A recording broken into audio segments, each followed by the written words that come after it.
So how can you be an officer through the Army ROTC program?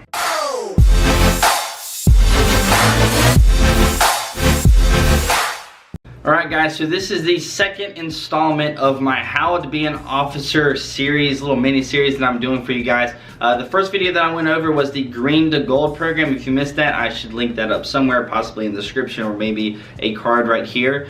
But I actually made this video a little while ago, and then whenever I was at the gym, I was like, well, I think I did a pretty crappy job, because what I ended up doing was doing my best to go over pretty much everything about ROTC, how you enroll, some of the, pros of it, and basically some of the cool schools and stuff that you get. But I feel like I glossed over a little bit, so because there's just a lot to cover with the ROTC. Like, you got to cover how you enroll, some of the things that you go through, and then the whole commissioning process, because I mean it's a four-year deal. So basically what I'm doing is I'm going to split this ROTC thing up. So how to be an officer part 1, that's going to be this video. But basically what I'm going to cover here is the actual enrollment, like how do you actually get into the ROTC program. And then in the next ROTC video, I'm going to cover some of these schools and summer training that you can go to whenever you're in the ROTC program, and basically the whole all the way up until you actually commission. So that will be the next video. This video I'm covering actually the requirements, how to enroll,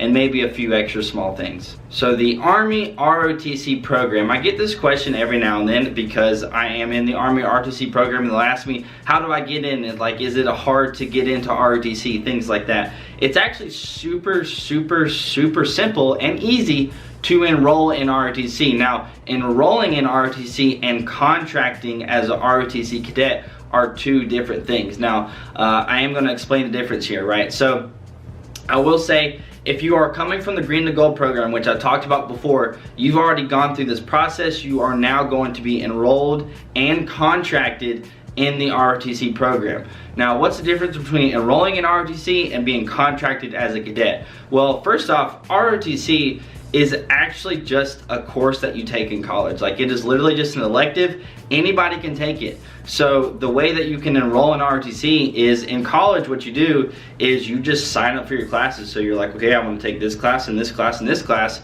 and ROTC is exactly that. So what you'll do is you'll sign up for the ROTC class.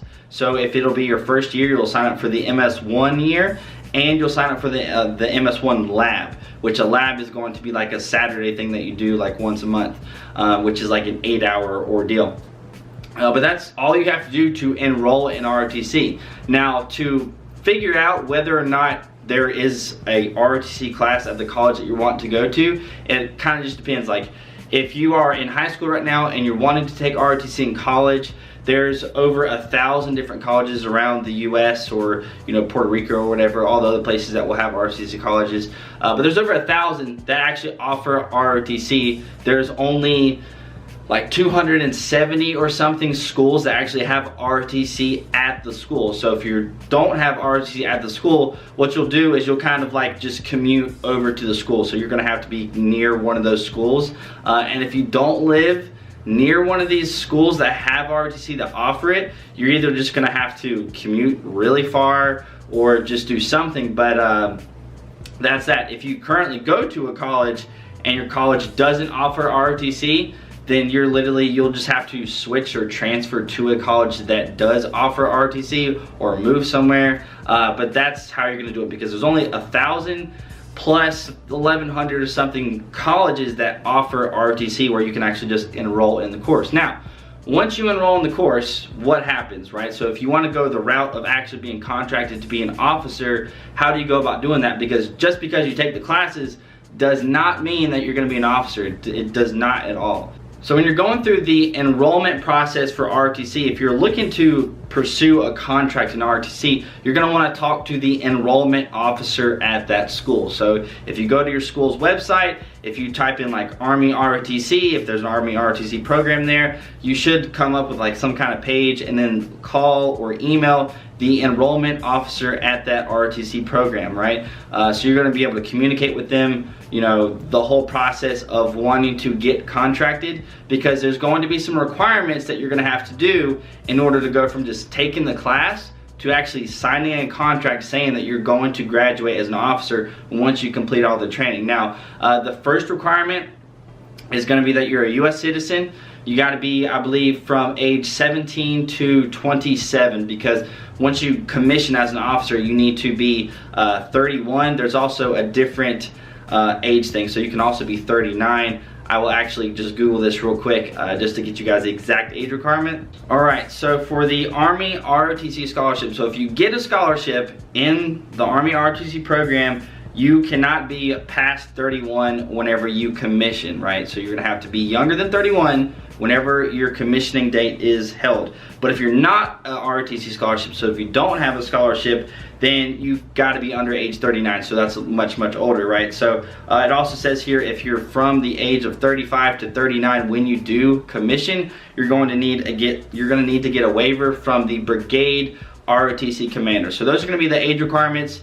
It's a little bit more complicated just because, and I'm sure there's also certain things that has to do with, you know, if your prior service and whatnot. But again, talk with your enrollment officer about this. If you do happen to be on the older end of the spectrum for age, just talk with your Army ROTC enrollment officer and they can clarify all that stuff. So the other requirements to contract as a cadet is you're going to have a college GPA of 2.5 or higher. You're going to need to have a SAT score of, I believe, like 920, and the ACT score is like 19. The ACT score has to be like 19 or something like that. And of course, you're going to have to pass a PT test, right? So once you meet all those requirements, you basically just keep that GPA good, 2.5 or higher. You pass the PT test, you're in that age requirement, you're going to be eligible to contract. Now, there's one little caveat to this, right? All of the schools, all of the Army ROTC colleges and stuff,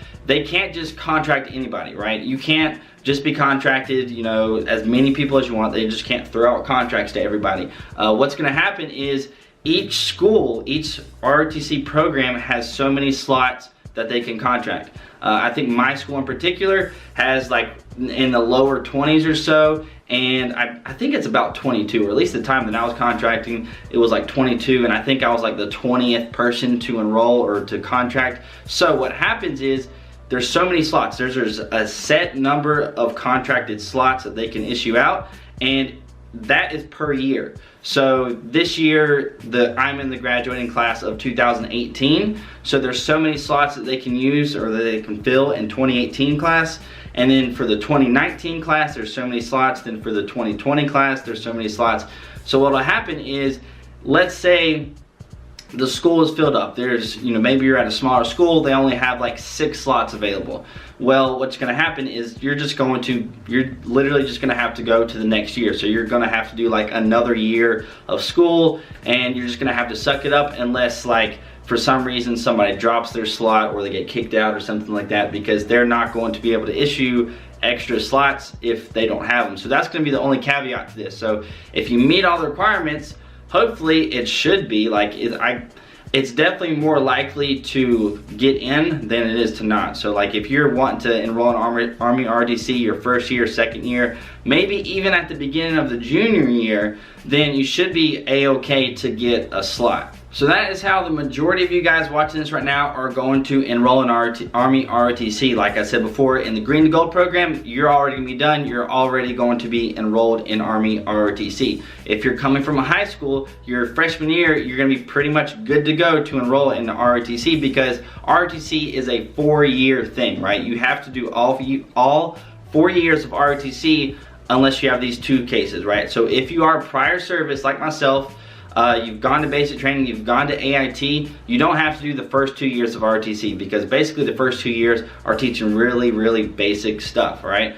Stuff that you're gonna learn at basic training. So that's one way that you only have to do the last 2 years of ROTC. The other way is, let's say you have 3 or 2 years of college already done, or, well, you have 2 years or 1 year of college already done, and you have at least 2 years left. Then what you can do is you can enroll in ROTC, and then you can go to this summer training called CIET, which is basically kind of like basic training a little bit, but just for like cadets going through this process. It's only a month long. It's not going to be as long as basic training, but if you go to this school, you're going to have drill sergeants and stuff like this. Like, again, It's not going to be exactly like basic training, but I'd say it's around about 90% of the way there. But if you go to this school or to this summer training, then once you get done with that, you are going to be able to only have to do the last 2 years of ROTC, and you don't have to worry about that. So if you do have like 1 year of college left, you're not going to be able to do this. You are going to have to do at least 2 years. The other way that you could do it is if you're wanting to go for your master's degree. They do have cadets and stuff that are wanting to go for their master's, so you can do that. So if you've already got your 4-year degree and you want to do ROTC, you want to be an officer, you can do, or you can go for your master's and then take ROTC while you're going for your master's, because master's degrees usually take 2 years. Now the last thing that I want to talk about is the SMP program, the simultaneous membership program. I guess calling it the SMP program is like repetitive for the P. But anyways, if you are already in the Army National Guard or the Army Reserves, you're basically going to be automatically enrolled in the SMP program. The only difference is you're going to have to make sure you find a unit. Hopefully your current unit has a slot for a cadet. So my current unit actually didn't have a slot for a cadet, and they kind of just like magically made one apparently. I don't know how that happened. But whenever I went to contract, I was going to be enrolled in the SMP program. I talked to my unit. They didn't have a slot for a cadet. They worked some magic or something like that. I guess they knew I was good and everything. And then all of a sudden I have a cadet slot at my unit. They signed off on it, and that's basically how that happened. But if you don't, if you're not in Army Reserves or the National Guard, all you're really gonna have to do is talk to your enrollment officer, talk to your PMS, which is the Professor of Military Science. He's gonna be like the head guy at your ROTC battalion, whatever. You're gonna wanna talk to them, right? You're gonna tell them you wanna do the SMP program, and that is basically going to allow you to drill in the Army Reserves, drill in the Army National Guard, and that's how you're gonna go about doing that. And it shouldn't be really too difficult. So if you're wanting to do that, I would not worry about it, right? I would not worry about that, but it's not mandatory for you to do. You don't have to do the SMP program. If you're not already in the Army Reserves or the National Guard, you don't have to do it. But for those of you who are curious about it, that is really all you have to do. So just make sure you talk to your enrollment officer and your PMS about it, and you should be good to go. So that's gonna be it for part 1 of my How to Be an Officer Army ROTC video. The next one I'm gonna talk about is gonna be all the different schools and stuff that you're gonna go through in Army ROTC, maybe some of the things that you're actually going to be taught, and then going through all the way up until you get your job, right? So all the way up until you get your job and you commission. That's basically where part 2 of this video is gonna go. And then I can go ahead and talk about the OCS, How to Be an Officer OCS. So if you guys haven't subscribed yet and you wanna watch that, make sure you hit that subscribe button, or maybe some people have said hit the bell, so you can hit the bell if you want to. But anyways, I hope you guys enjoyed this video. If you did, hit that like button, that would be awesome. As I said before, subscribe. If you've made it to this video and you're not subscribed, what are you doing? As always, if you guys have any questions, you can leave them down below in the comment section, or you can hit me up on Instagram and Snapchat right here. I always reply to you guys, although recently it's just been blowing up. Things have been pretty crazy, but I promise I will get back to you, especially if I haven't got back to you yet. I would definitely expect a reply very, very soon, but you know, things have been starting to get crazy on here. So anyways, I hope you guys have a great day, and I'll see you guys later.